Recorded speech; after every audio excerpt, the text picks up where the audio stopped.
أول تعليق من إيمي بعد دفن والدها سمير غانم، وتعرفوا على الصدقة الجارية اللي قررت كل من دنيا وإيمي إن هم يعملوها على روح والدهم المرحوم. ظهر كل من دنيا وإيمي سمير غانم أثناء تشييع جثمان والدهم إلى مثواه الأخير،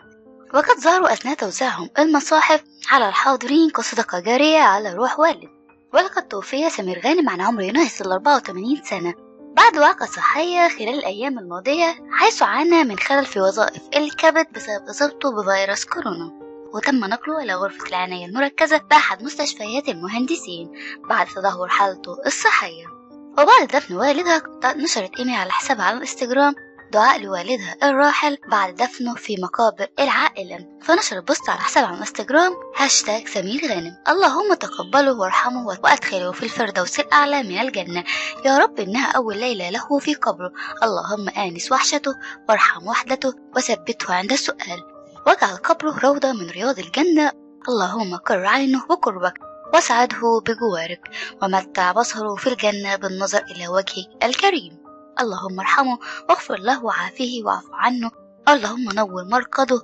وعطر مشهده وطيب مضجعه، اللهم آنس وحشته وارحم غربته وقه عذاب القبر وعذاب النار، اللهم ارحمه واغفر له. اللهم آمين يا رب العالمين. وأتمنى من الجميع الدعاء لسمير غانم بالرحمة ولجميع أموات المسلمين.